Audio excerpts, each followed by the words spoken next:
what really is BI? What really is business intelligence? When we think of business intelligence, what is the first thing that comes to our mind? So all of us here would have, in the IT world, all of you would have heard the term business intelligence. Some of our colleagues would have been working in BI. If you're completely new to BI, you will have some peers who are working in BI, or you have worked in BI. And if you come across a complete stranger, and if you tell that person I'm in IT and I work in a branch called BI, business intelligence, the first question that comes to the mind is, okay, but what has BI got anything to do with technology? Okay, so in short, business intelligence is using a set of tools and methodologies and software to implement a solution which ultimately adds value to your business, right? So if you just try to separate those two terms, business and intelligence, what it means is you are adding intelligence to the business. You're doing something, you're implementing a set of solutions, using some tools, using some methodologies to add intelligence, aka value, to your business. Ultimately, you're adding intelligence to your business. And what does adding intelligence to your business mean? Adding intelligence to your business translates into enabling your business and enabling your business leaders to make better decisions. Now, that business could be your own company, that business could be your client, that could be your customer. Think of anything. It could be a small retailer, it could be a large conglomerate, whatever it is. Ultimately, you're using BI tools, okay, these tools, these methodologies, these solutions to add value, to add intelligence, and ultimately enable the business to make better decisions. Okay, so that is what BI stands for in short. And as I mentioned initially, there are a lot of BI tools in the market today. MSBI is just one such BI tool. MSBI stands for Microsoft Business Intelligence. Similarly, there are so many other BI tools, Ab Initio, Informatica, Spotfire, Tableau. These are all BI tools, and all of these tools have one thing in common. And what is that thing? That it uses a set of methodologies to build solutions which are ultimately used to add value to your business. That's the common denominator across all these tools, that you're adding value to your business, you're adding intelligence to your business, and you're finally enabling the business leaders to take better decisions to obviously benefit their business. Now, just to come to the broad framework of MSBI, and for that matter any BI tool, okay, what I'm trying to highlight here basically is just to start off with the scenario that we're taking here. The scenario really is, the scenario what we are taking here is ABC. ABC is a pharmaceutical company, big pharmaceutical company which manufactures medicine.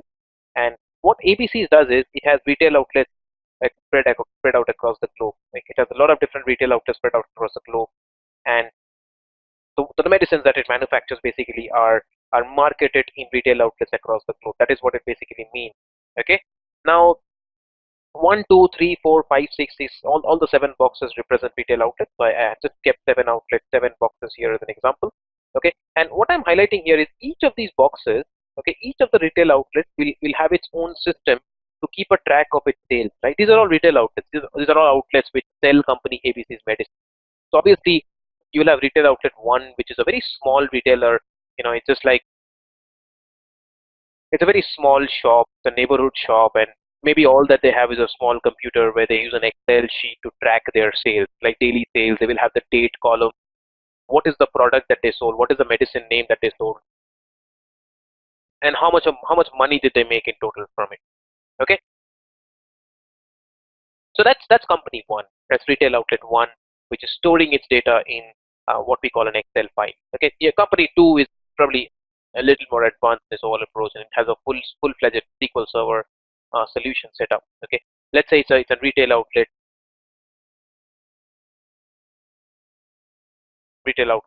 where you have multiple retail outlets, retail chain, so to say. Okay. So it has a SQL Server set up. Company 3 has an Oracle database set up. It stores its sales data in an Oracle database. Company 4 can store its sales data in a flat file format. Flat file format is nothing but a simple text format. Okay, and you can think of it something like a notepad or an editor, any kind of text editor. It just stores data in a simple text editor. Okay, and company 5, let's say, is using DB2 database. Company 6 probably has some other way of storing files in XML or some other front-end UI. Okay, so in short, what I'm trying to get at here is all these retail outlets may have their own different ways of storing this data, right? So you go to a shop, you buy some medicine, and let's say you buy some medicine from company one, retail outlet one, and then retail outlet one will store that data in an Excel file. So it will be like, okay, on this day, this customer brought this medicine and the total sales I made was this. So all these retail outlets will have different means of capturing their sales data, right? Now, what is the significance of this? Why have we been discussing? Because the reason why we are discussing this is because company ABC is obviously the manufacturer, right? So company ABC will manufacture its medicines and it will basically ship its medicines across, distributed medicines across to other retailers. Okay, obviously there'll be other distribution channels in between, but ultimately the end objective from company ABC's point of view is to understand how well it is doing in terms of sales. How are customers buying their medicines, right? I'm just taking an example of a medicine. ABC could be anything. ABC could be a retail chain, has its own products. So it could be anything. It could be an electronics company. It could be something like an Apple, where Apple is selling its iPods, stuff like that, iPhones, and you're keeping a track of how people are reacting to those iPhones, the retail out. Okay. So ultimately, what we are driving home here is these are all individual data sources that you have. These are all individual data sources that you have across all these retail outlets, and ultimately for company ABC to get the full picture of how it is doing in terms of sales across the whole country or across the whole world globally, it has to collect data from all these retail outlets.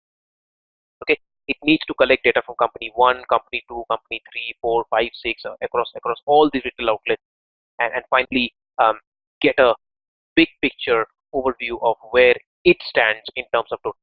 Okay, so that's what we are trying to drive home here. So and to do that, it has to, you can see that it has to collate data from the Excel files. It has to get all these Excel files back. It has to get all this SQL Server data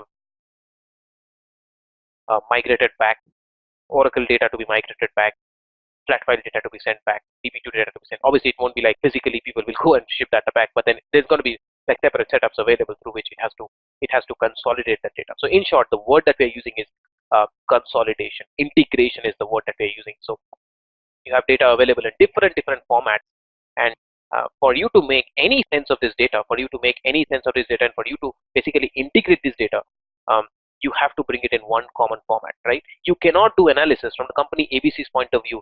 If you think about it, it cannot perform a holistic analysis if some of its data is living in SQL Server, some of its data is living in Oracle, some of its data is living in DB2, some of it is in Excel. It cannot perform a holistic analytics on that data, right? So for it to perform any meaningful analytics on this data is very important. It's extremely important for that data to be in one common singular format. Okay, and that singular format, it could be anything. I mean that singular format, which we call the destination. Okay, that is in company ABC servers. That singular format that it brings this data into. That could be in Excel. That could be a SQL Server. That could be an Oracle. That could be anything. Okay, but the idea is convert all these different formats into one singular destination format, so that holistic analytics becomes much simpler, and you don't need to have skill set. You don't need to have people who know all technologies for them to do any kind of analytics. First, you just think about it as an analogy, and if I just explain just a little more what I mean to say is, for you to analyze Oracle data, you need to have people who understand how to write Oracle queries, right? For you to analyze SQL Server data, you need to have people who understand how to write these SQL. Right? For you to analyze Excel data, it could be a Power Pivot model or whatever they've built, you need to have people who are at least familiar with tax queries, stuff like that. Okay, so you need people with different skill sets. That's a broad idea. So that's an investment. That's a cost from the company's point of view. You have to still maintain different systems. That's not feasible, right? So which is the whole reason why we are trying to have one single denominator here. So you're trying to convert all these different disparate sources, and we call them disparate heterogeneous sources from a very BI terminology point of view, and you're trying to integrate all of that into one common destination, which in our examples we're going to take it to be a SQL Server. So we're going to say for company ABC, that destination is a SQL Server database. Okay, so now company ABC has information for all the retailers, and now it becomes so much simpler to next time when company ABC's management meet is happening, the annual meet is happening, and they need to understand how they have performed over the past 1 year in the northern region, what all customers across what all categories, across what all genders were buying their products, how much of sales were made by males, how much of sales by females, by northern region. All these kind of analytics can be made once it has the entire data available in its servers, right? So that's the first concept I wanted to drive home, that you have disparate sources, you have a large variety of sources, different formats, heterogeneous sources. Bring all of them together, integrate them, and convert them to one single format. Okay, that's the fundamental rule of analytics. You have to bring them into one single format, and this is a process that we call ETL. Okay, this is what we call ETL. So what is the E stand for? E stands for the extract, where you're extracting data from the source. The T stands for the transformation, where you're performing some kind of transformation on your data. And finally, the L stands for the loading, where you're loading the data into that common destination that we were mentioning here, which is in our case, we're taking the example of a SQL server. So I'll just repeat again. That's the term that we use, ETL. Very important concept. One of the fundamental BI concepts that you have. Um, we're extracting data from your source. Here our source it basically points out to those 7 retail outlets. That's my source. Extracting data from each of those 7 retail outlets. You're doing some transformations on your data. Okay, it could be some kind of basic data cleansing. I'll talk a little bit about transformations in a while, but you can just think of an example. Like it could be something as simple as, let's say, your +91 mobile numbers if you're from India, or some kind of country code that you have 0 country code. So different country codes, you prefix your mobile numbers by that country code. But then when you're loading the data, you want to cleanse that. So you want to make sure that when you want to transform your data, you want to convert your phone numbers, and you want to remove those country codes from your phone numbers. Okay, that is an example of a transformation. Okay, in short, it is just cleansing your data. Okay, it is just cleaning your data. It's just making your data proper for storage in a database. You're just standardizing your data and just formatting your data. That's what it means in short. Okay, so you're extracting your data from the source, you're performing some kind of transformations on that data, and finally you're loading the data. The L stands for the load. You're finally loading the data into company ABC's destination, that common destination, which in our case is the SQL server. Okay, company ABC SQL server. So that's the ETL process. So whatever happens in between here, whatever happens here is part of the ETL process. Extraction, transformation, and load. And that's basically what we are describing here also. And if you can see that I've kind of just put ETL here, so it's just again taking data from the different sources, and this is the part where you're doing the ETL, right? And to perform ETL, the tool that we use in the context of MSBI is what we call SQL Server Integration Services. That is what we call SSIS. Okay. So we use SSIS to perform ETL operation. And as you can see that I'm extracting data, I'm doing the transformations here, and finally I'm loading the data into company ABC's SQL Server database. Right? Make sense? Is this concept clear to all of you? I hope this is clear to all of you. Yeah.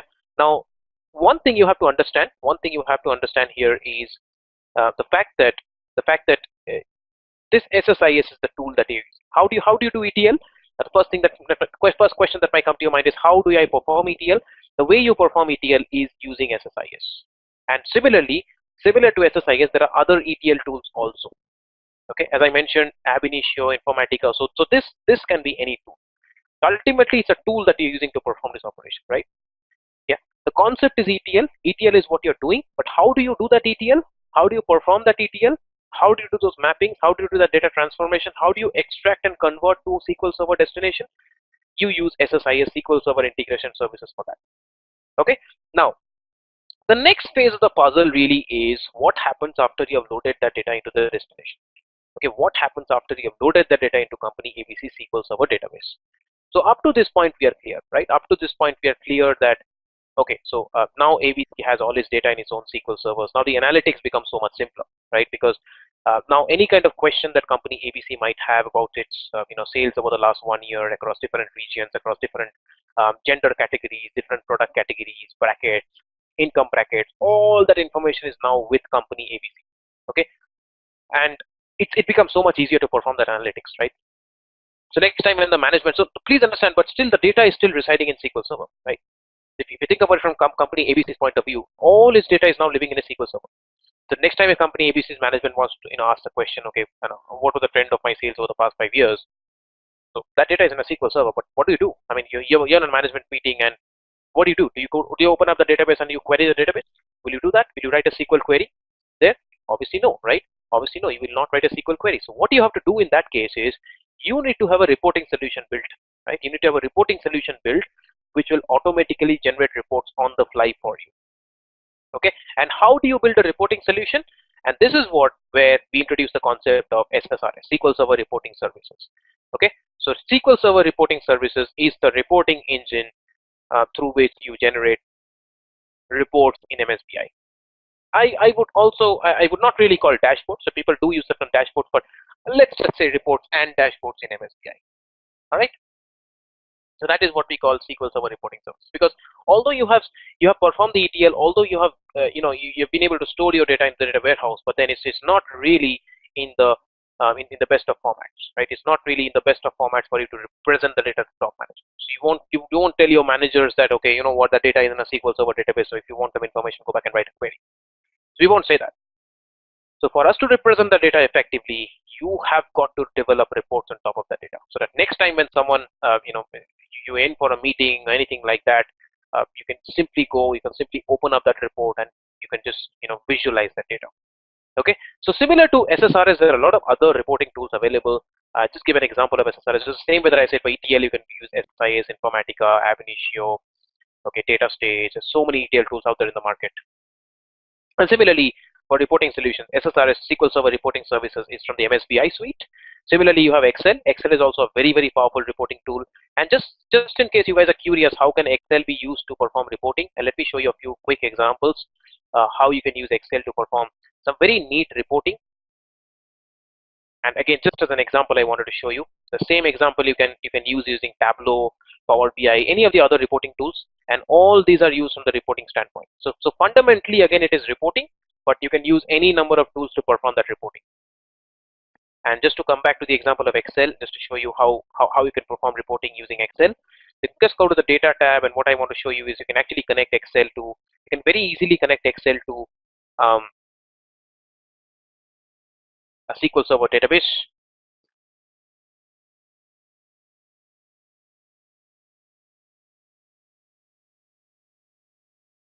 Go to get data, you can see delete database, you can see from SQL Server database.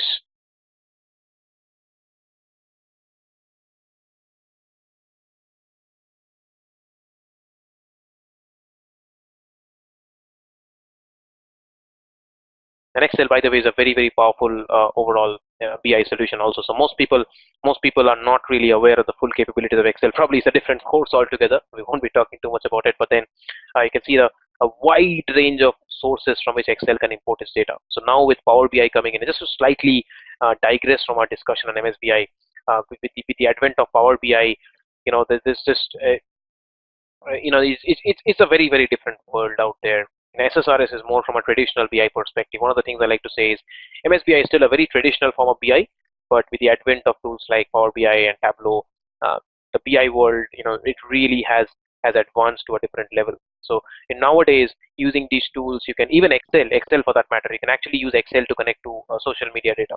You can live stream into Facebook data. You can live stream Twitter feeds. You can have a bar chart displaying activities, number of feeds per day, stuff like that in real time. Okay, we call it real time streaming, and some of these things are very, very easy to configure using even something like Excel. Okay, so very powerful. Excel is also a very, very powerful BI tool. And whatever you have here, Excel, some of you might have heard the term. It's called Power Query, Power Pivot, and Power View.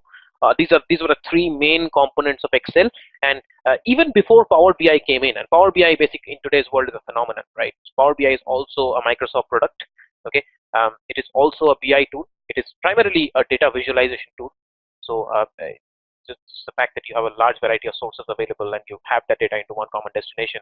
Now, how do you generate the reports? How do you present that data to the end users? That's where Power BI comes in. It's what we call a data visualization tool. It's just a same as a reporting tool, but just like in today's world, we like to call them visualizations instead of reports. Okay, so it's more a modern day terminology that we use in terms of data visualization. Okay, so but Power BI in short is nothing but a combination of these three components: Power Query, Power Pivot, and Power View. So it's just these three components bundled up, which you already have in Excel.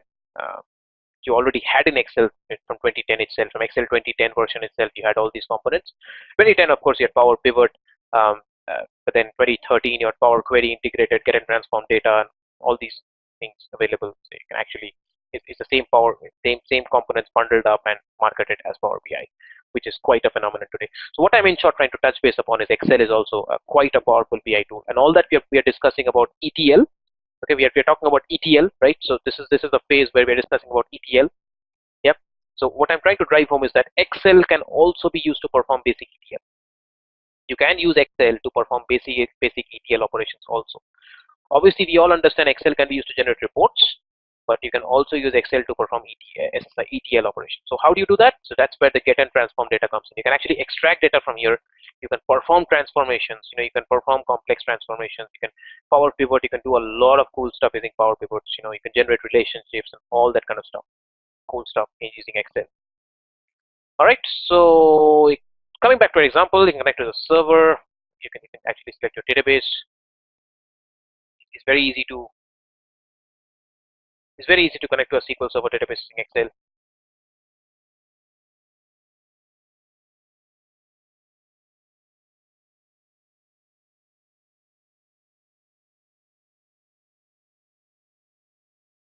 As you can see, I'm opening up my SQL Server 2014 here.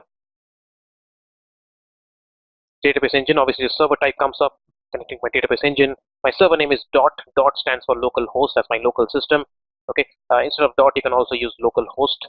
I can use SQL Server or Windows authentication, and finally you have the username and password specified. Okay. So that's it. I've connected, and what you can see in my SQL Server, so this is basically I'm connected to the default instance of SQL Server, and you can see that in databases I have a particular database called AdventureWorks TW2014. Okay, so this is a Microsoft supplied data warehouse.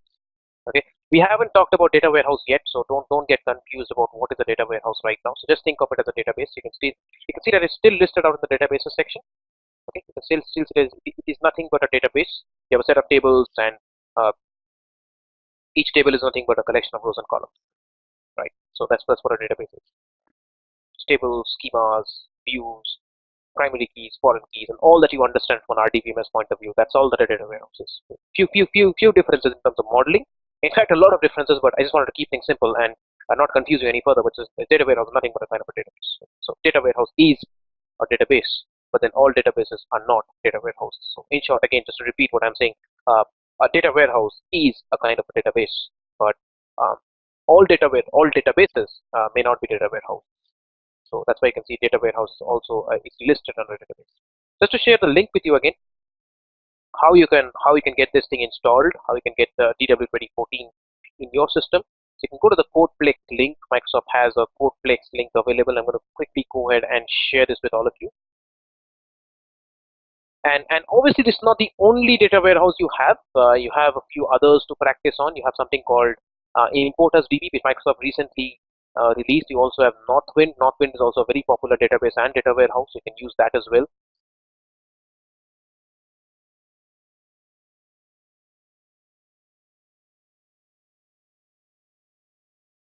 You can see MSDB plot samples. This is the AdventureWorks. This is where you get to find all your data warehouses. You just click on this AdventureWorks databases 2000, 2008 R2, 2014, and this is where you have 2014. So this is the new importers thing that Microsoft released, wide world importers, very recent thing that they, and obviously you have Northwind also here. Go to downloads for more information. For our intents and purposes, we can actually click on AdventureWorks databases 2014, and this is where you will get to see the code for AdventureWorks 2014. You can download this and get this up and running in your system. Okay. So there are two ways you can do it. Provided you have SQL Server installed, you can either do it through a script. So as you can see, this is the script. Script is nothing but a .SQL file. And what am I trying to say here? So whenever you write a query in SQL Server, it is generated as a .SQL file. So all queries are saved as a .SQL. You can see that right now I'm trying to write a query. It could be something as simple as select star from dim product. It could be something as simple as this. But then you want to save this stuff, right? You want to save this stuff. As you can see, whenever you type in SQL Server, IntelliSense is enabled. So whenever I try to select something, obviously I get a drop-down interface through which I can click on tab That's selected, and I can select from dim product. If you want to select any particular columns, I want to come here, English product name, and again intelligence works. Or let's say you want to select color, and you can see again these are all the functions that will come up. So intelligence is a very very neat feature. Click on COL and color will automatically come up. You can see that it's a field. It's a field in a table, hence it will come up in a different icon. Click on it, and as Tim selects from you can click F5 to execute, or you can also select that particular instance and click on execute here. That is, there's two different ways of executing the same stuff. And this is where intelligence option is enabled in SQL Server Management Studio. And what we are basically using here, in case you're confused what we're even doing here, we are using something called SSMS. In short, it's called SSMS SQL Server Management Studio to interact with your underlying SQL Server database. Okay, so that's your client tool. That's your front end GUI, graphical user interface that you're using to interact with your backend SQL Server database that you have. So all the tables, whatever you have here, that's what you interact with.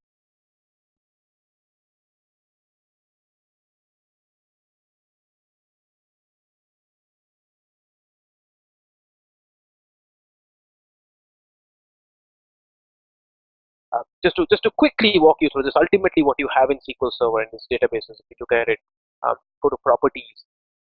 So databases are nothing but a set of files. Okay, so just to go to the file section, you will see that there is nothing but a set of files, and one of the files is what we call the MDF and the LDF file. So all databases, all tables, so they're not really tables. They don't exist as tables. If you look at your computer system, how they're actually, how they're actually stored. So they're not really stored as tables. There's nothing called tables in looking from a computer hard perspective, right? So logically, it is grouped as tables. Logically, when you look at it, it is logically organized into tables. But then physically, they're nothing but files, right? They're nothing but files. So they are files which are stored in your hard disk. And if you just want to look at the path, you can right click, go to the properties of the database, and scroll right down to the right, and you can see that this is the file name that you have. It's stored as an MDF file and an LDF file. That's how all databases are stored as. So MDF stands for the master data file, LDF stands for the log data file. And where do you find this? Usually you will find this in the C drive. You can actually navigate to the C drive, and when you go there, you should be able to find your SQL Server folder, and inside that you should be able to find the MS SQL Server. Double click on that, go to MS SQL, go to data, and this is where you should be able to find all your databases, right? So that's your log, all your database files that you have. Most of you may not have access. If you're using a company laptop, you may not have access to it. Usually C drive, these folders require admin privileges, but then I'm using my personal system and I have admin access to it, so hence I can access the needless to say, it is a very very secure place, right? So obviously it won't be easy to get access to the database files. If you have that, then there's no security at all, right? So this is usually a very very high security area where not everyone can get into. Okay, because if you have access to this, you can just copy it, just like a file. Okay, I can just copy it, paste it, copy it to a local removable media, pen drive, hard disk, whatever, and just it's very easy to steal data this way. So it's highly restricted that way. Okay. So what I'm trying to drive home is ultimately a set of files that you have, and all that you do in Management Studio is try to find out a way to, for instance, when I query this, I see it as a table, but it's actually not a table. It's nothing but a file. Okay, so product in product, the underlying table is nothing but a file, just stored as a file in your hard disk. So Management Studio is just displaying it as a table. It's just logically grouping it as a table. That's how it's done in SQL Server. Any database management system for that matter. Okay. All right. So it's very easy to, going back to a discussion on how to get this thing set up in your system. It's very easy to either use the SQL script. And as I was saying, any query that you write here, you can actually save it as a .SQL file. You can see that you can save this query as a .SQL. Okay. So you can either download the script. The script is nothing but a .SQL file. So what you can do is you can download the script and you can run that in Management Studio. Okay. So you can just run that in Management Studio just like you running this query, and it will actually complete this whole new database for you. Okay. And the other thing you can do is you can download the backup. You can download the backup file. Okay. There are two kinds of scripts available. One is for the OLTP and one is for the warehouse. Now this is interesting.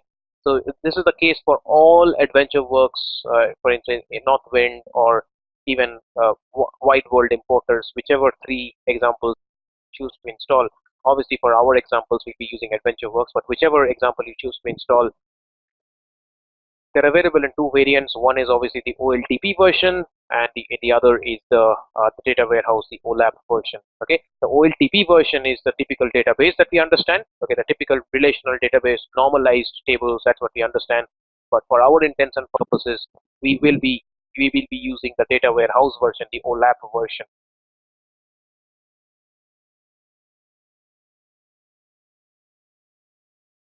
That you're setting up the data warehouse version in your system, which would mean the either this option that you can see here, data warehouse script, or this version which says DW 2014 full database backup.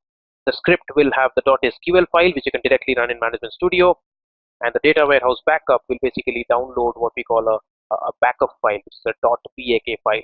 Okay, and how it works in databases, and again just to conceptually talk a little bit about backup and restore, how it works is it's part of a DR measure. It's a disaster recovery measure where you basically take a backup of a database.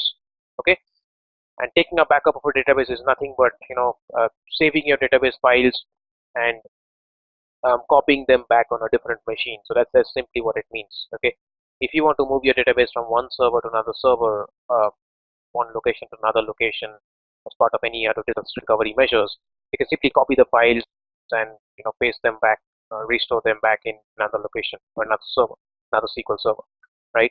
So that's what backup and restore basically means. Very easy to back up a database. Let's say if I'm trying to implement a DR measure here, actually right click on it, go to tasks, and you can actually back up a particular database. Very simple to do that. Point and click approach, and you can generate a .bak file like this. You can see that immediately it tells me the destination of that .bak file. It's stored in the disk and is stored in this particular location as a .bak file. And the other thing I can do is once I have that backup, now what is the next thing I do? So now I backed up my database. I want to restore it. Now I've already backed up from that, the problem database, the problem server, and I want to restore it to my new server. I backed up from my old server. I want to restore in my new server. The way to do that is again very simply just right click on your databases, go to restore database, and now what you can do is you can search for your file here. So you can click on device and click on this ellipsis sign. Obviously you want to back up from the file, click on add, and now this is where you have to choose from which backup file you want to restore. So remember, in our example here, I had downloaded my .bak file. So remember that when you download this file, it will by default go to your downloads folder. Okay, but when you go by this option, by default it will always, so in short, when you click on this ellipsis sign, when you click on add, by default it will always open up in this particular place. Okay, so this is the place where it will open up. You can see the backup folder, and if you just navigate through the options here, the backup folder is nothing but this place. This is where we're looking at right now. Okay, so you have to ensure that you're basically copying your files from your downloads folder onto your backup folder. It's not necessary. You can store it anywhere. You can just navigate to the file system, but again, it's a little difficult. It's not exactly your typical explorer. You can see your desktop and other things are missing. Not pretty simple and straightforward to navigate here. It's easier. It's much easier to just go back and set it in the default location than than just break your head around where to go and stuff like that. Okay, but otherwise, I can see it's not the typical explorer option that you get. It's basically opening up in C drives. If you understand your C drive, how to navigate, how to go to other folders from your C drive, it's good. But then you don't really have the usual folder structure of desktop, document, stuff like that, right? So this is the default location where it's going to fetch it from. So you can just click on it. You can click on OK, and click on OK, and that's how you can restore. Very simple overall. Okay, so you can see this is how you can restore. I'm not really going to click OK right now, but once you click on OK, this is how it's going to do. Very simple, point and click.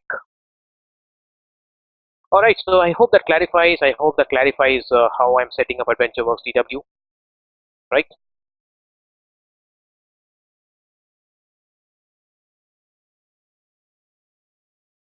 And that's basically where what we're discussing. And just before we broke into the example of AdventureWorks DW, I was showing you how to create simple reports using Excel. And as you can see here, I've set this up. What I can do is, if I want to analyze sales, let's say I want to analyze my total income, yearly income, based on something like a gender. It's very easy to do that kind of analytics. Okay, It's not the best kind of interface I have right now. You can obviously modify this charting. You can use Power View components to really improve the level of this particular graph. You can use additional components like marital status. You can use it in the legend, the series section, and you can really generate some cool analytics out of it. You have a wide variety of formats. You can go to design. You can go to change your chart, go to format. A lot of different stuff you can do. You can change your chart types. You have a large variety of charts you can select from. Okay, and there's a lot of stuff you can do here in Excel.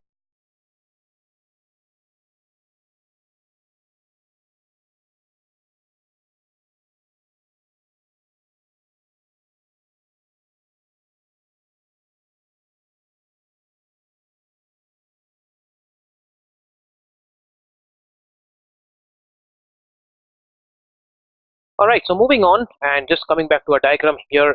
So far we have discussed about the concept where you're storing this data in a data warehouse, a SQL Server data warehouse. We've talked about reporting aspect where you're finally generating reports using data visualization tools like Excel, Tableau, SSRS for our course, of course, SQL Server reporting services. And the final component, the final piece of the puzzle is SSAS, SQL Server analysis services. And you use SSAS to basically build what we call a queue. Okay, and the way I would like to explain this is, let's say you want to run a query. Let's say think about it. And again, one of the things I told you initially is that I want you guys to have some basic knowledge on SQL Server. You don't need to be experts, but at least you need to understand how to write basic SQL queries. So just got to come back to SQL Server Management Studio again. Just got to write a simple query here. You have to do some kind of analytics. Let's say you can go to Management Studio, right click on it. You can design query in editor. If you feel you're not very comfortable in writing queries, you can always use a SQL query editor. And I'm going to take my two tables, internet sales, and let's say I'm going to use my dim product. Click on add, and I'm going to select my sales amount here. I'm going to select my color here, and what I'm going to do is I'm going to group by color. I'm going to calculate the sum of sales, and obviously I'm going to display the color. So click on OK. That's your query. It's a very simple group by query, and what I'm essentially doing is I'm grouping my I'm generating the total of sales and I'm grouping it by color. So for each color, what is my total sales? And obviously at the underlying level, I'm joining between the two tables, right? So what I'm trying to do here is I already have this data, and think about it from this point of view that AdventureWorks is your company ABC's data warehouse. So think about it this way. That's your database that you have here, and you're running a query on this database, and you're trying to generate what is your total sales across each column. Okay, because think about it, management will not really like detail level data, right? There are two kinds of information that you can get. A, you can give them the detail level data. So the other kind of query I can generate is this. I can actually come back, copy paste this, just put this down. Okay, you can remove the sum, you can remove the aggregate here, and you can remove the group by. So this becomes a detail level query. You can just select just select this part and click on execute, and you can see this gives you the detail level query. So for each detail level query, you can see there's 60,398 rows are there. Now, when you're representing data to management, they are not interested in your detail level data. They're not interested in day-to-day data. They're not interested in hourly or in minute by minute information. They want to look at the holistic picture, the summarized information. In BI terms, we call it aggregated data, summarized data. Okay, and whenever we talk about aggregated data, summarized data, we introduce the concept of group by. We're looking at data which is grouped. Okay, so what we are trying to get at here again is the fact that group bys take a lot of time. When you try to run a group by, when you're trying to aggregate your data, when you're trying to summarize your data, it takes time. Okay, so if you do some analytics on it, the time it takes to run this query and the time it takes to run this query, this query will take more time to run. So here it's instantaneous because it's just like so less rows. 60,000 rows is very less from a SQL Server standpoint, but in short, it takes time to run this query. Group bys take time, and almost always, if you go back to this figure again, almost always when you're generating these reports, and if you go back to the Excel example that I took here, so you can actually look at this report. You can insert a chart here. Just want to insert a pivot chart here. Let's say insert a bar chart here. So what you're doing here ultimately is you're grouping, right? You can still see you're grouping. You're grouping by gender. You're grouping by marital status. So ultimately, you're doing grouping. You're not displaying detail level data. So whenever you display data in bar charts, line charts, whatever charts you take, almost always, 99% of the time, you're displaying aggregated data. So think about it at the underlying level. It is still doing a group by. Think about how Excel is representing this data. Excel is not Excel is not performing any kind of magical calculations. Excel has to at the underlying level, Excel is still querying the data, right? How is Excel getting this data? Ultimately, this data is still coming from the database, right? So Excel is still running that group by query on the database. That is how Excel is getting the data, and all it's doing in the bar chart is just displaying that information out. So the charting part, the visualization is just displaying that information, but it's still querying the data using a group by, and that takes time. Okay, so when you think about management, when you think about representing the data to management in terms of charts, be it Excel, SSRS, whatever tool you use, you are almost always displaying aggregated data, and aggregates take time to generate, which is where the concept of SSAS comes in. So SQL Server Analysis Services generates what we call a queue. This is called an OLAP queue. Okay, OLAP stands for Online Analytical Processing. It is basically a counterpart to Online Transactional Processing, which is OLTP. And in an OLAP queue, what we do is we store these aggregates, we recalculate these aggregates, and we store these aggregates in that queue. So, for instance, something like this that we did here, we wrote a query from which we calculated what are the total sales for each color, what are the total sales for each color. So what we will do is we'll calculate these values, we calculate these totals, and we store them in the queue, in predefined sections of the queue. So the next time we're generating an Excel report, for instance, we're generating an Excel report to find out what are the total sales across, what is the total income across this particular gender, for this particular marital status. So it turns out you don't have to calculate this. You don't have to calculate this. This is already stored here in the queue, and all you're doing is just extracting this data from here. So you save a lot of time. So in short, just to repeat again, aggregates are pre-calculated and cached in the queue. They're already stored in that queue. I know it's a little difficult to visualize. Okay, I know it's a little difficult to visualize. Just to kind of try to explain this concept a little better to you, you can think of it like in terms of two dimensions. You can think of it like, let's say, your sales amount. All right, so you can think of it like, let's say, your gender. So this is your male, that's your female, and let's say this is your marital status, single, SI, and let's say this is married, MA. So each point here will represent a particular sales, and let's say I'm calculating the total income. Again, relating back to the same Excel example where we're generating, and it's like, see, this is like how I'm representing it. I understand we haven't talked about dimensions and facts so far.